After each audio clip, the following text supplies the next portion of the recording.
Hey everybody, Nick Espinoza, your chief security fanatic here, and today we got to talk about probably one of the most awkward and uncomfortable national security risks I've ever read about or had to deal with in my life. Now, I want to preface this before we dive in. This is not getting political. I do not care what your political views are. I do not care what the political views are of the person I'm about to talk about. I just want to get to the facts as to why this is an issue. Now, the person I'm talking about today, if you haven't guessed already in keeping up with the news, is the current Speaker of the House, recently elected Mike Johnson. Now, again, politics aside, something that came out recently in the last couple of days that I just read is that Mike Johnson is using a product called Covenant Eyes. Now, again, no judgments here, but this is an issue. Now, what Covenant Eyes is, if you didn't know, is essentially accountability software, specifically for looking at adult content material. Now, I'm not saying that Mike Johnson is looking at this or has any kind of addiction. I'm not passing judgment on this. What he is doing essentially is with Covenant Eyes, you gain an ally. And I went through and I researched Covenant Eyes, and I have their end user license agreement and their privacy policy, some very choice things that are deeply concerning to the national security community, no doubt. But essentially what it is you create an ally system within Covenant Eyes. So Mike Johnson and his son, apparently 17 years old or 17 at the time, if this was, from an earlier interview or something along those lines, essentially have this software on their devices, computers, phones, whatever it is. And if one of them looks at adult content, the other one gets an alert. Now, that aside, if I had a 17-year-old son, I don't necessarily know if I'd want to know that information, but maybe this is accountability because Mike Johnson's never going to look at this stuff, and maybe he's concerned that his son will. Whatever that is, I'm not adjudicating that. The point is that what we have now is essentially a person in line for the presidency, meaning if the president and vice president of the United States in some way, shape, or form, God forbid, are incapacitated, the Speaker of the House takes over. That is Mike Johnson. And by virtue of that, there is software on basically any device or computer that he's got and his son's that is collecting a lot of information and can see a lot of telemetry and data. Now, outside of this, from a nerd standpoint, if I basically were in a position like this and I was concerned about, let's say, my son or daughter or whoever looking at this kind of stuff, I would, and again, I'm on the technical side and I'm sure he does not have the requisite skill, but I would install a mobile device management solution, let's say on the mobile phone. I would enforce policies to have an always-on VPN to a firewall that I controlled, and then I would have policies that would filter any of that traffic, simply blocking, let's say in this case, adult content or extremism or whatever it is, and therefore it's in my ecosystem and it's not going potentially to a third party. And so with that is the concern, in that he has this software on his devices, and whether it's to keep his son honest or each other honest or whatever that is, again, I don't care. But you're talking about an individual, because of the position that he has in the government, again, next in line for the presidency after the vice president, that's of deep concern, because now we've got a third party that essentially has this. Now, I went to Covenant Eyes' website, and I went specifically to their privacy policy, which referred me to the end user license agreement. And it obviously says a lot of the standard stuff you would expect in an EULA end user license agreement. Nobody reads these things except for me, and probably the lawyers that wrote them. But I wanted to go through this because I think it's very important to the actual national security of the United States. Now, let me read from the EULA for you right now. And this is, again, I literally just copy and pasted this from the Covenant Eyes website.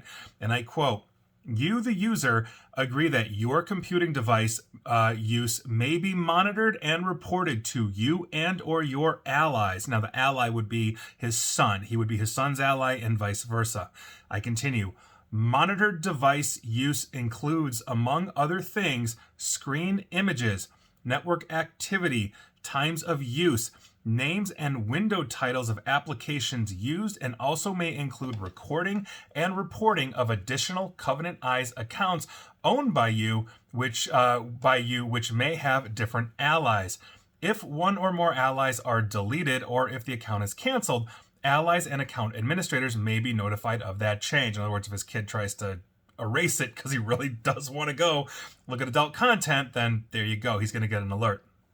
and allies may be provided with a then current report of activity up to the time of deletion or cancellation. Now, that said, his son also should not potentially be seeing things that could potentially be of national security, as I'm sure his 17-year-old son does not have the clearances that he would as the speaker, the literal speaker of the House, formerly a congressman, and obviously still a member of Congress. Now, I continue. In turn, Covenant Eyes promises that any information collected will only be provided to you or your allies as per this agreement, except upon specific requests by you or your active allies and limited to purposes of said request. Now that sounds well and good. You're taking that organization at their word, but it continues, and this is concerning. Additionally, while you are a member of Covenant Eyes community owners and managers will see the anonymized aggregated statistics of the users in the community who have installed Covenant Eyes software and apps, have allies, and use filtering. Now,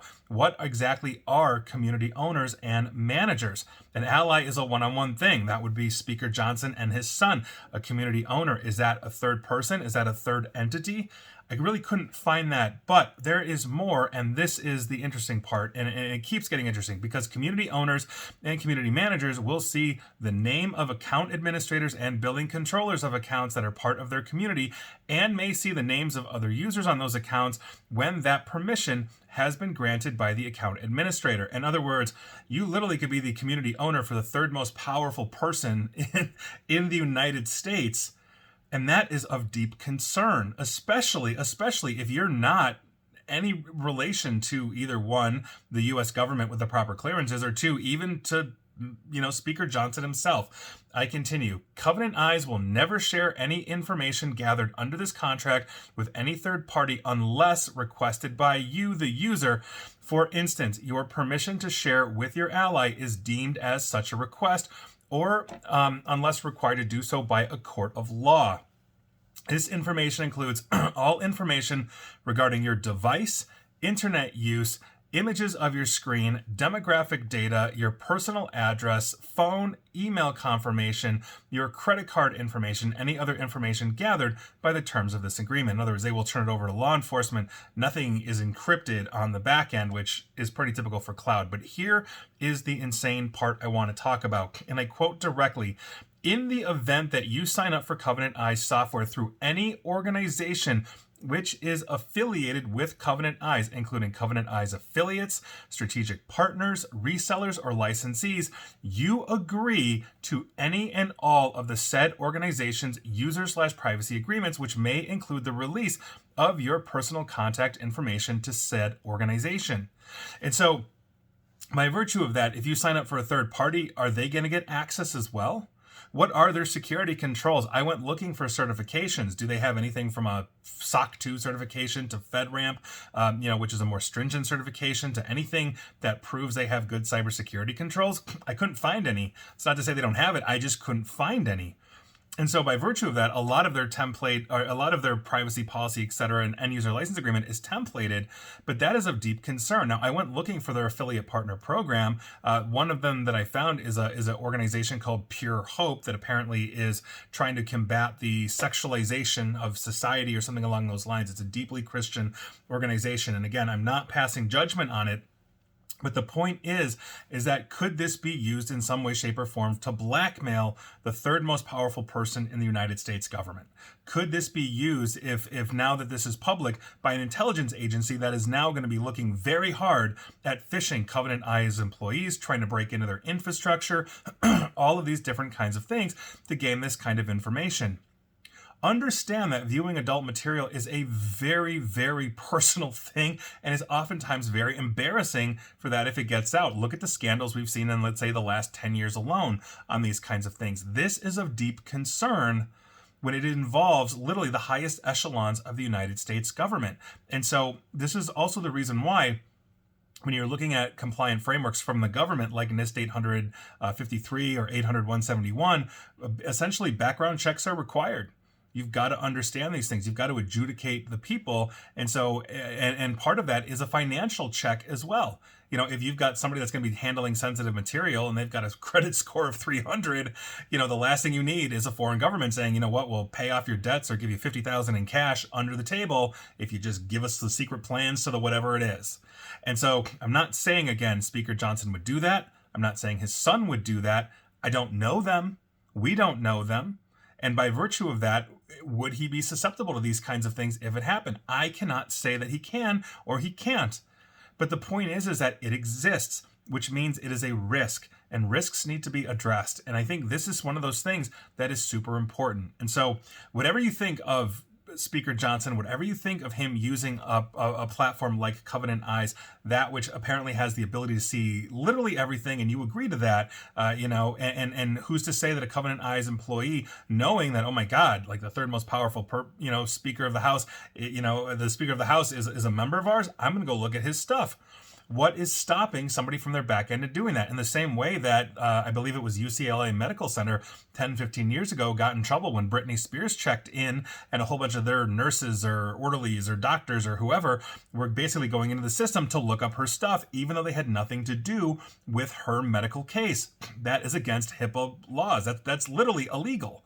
So these are things that we're talking about. This is of very serious concern, especially to anybody that really understands the implications of privacy violations that can be used against an individual, especially one as high in the government as this person is. So with that, I'm going to leave it at that. Again, don't care if you love or hate the guy. Don't care if you're Republican or Democrat. But this, just from a logistics standpoint, from a factual-based standpoint, per his admission, if he's using this software and his son is, it should be of deep concern to him in terms of national security. And so hopefully he's going to get rid of it, maybe find another more private solution. And there you go. And please like, share, follow me here on Facebook and Twitter at NickAESP. And please feel free to subscribe to me at YouTube as well. And as always, stay safe, stay online, and please attempt to stay private. Thanks, everybody.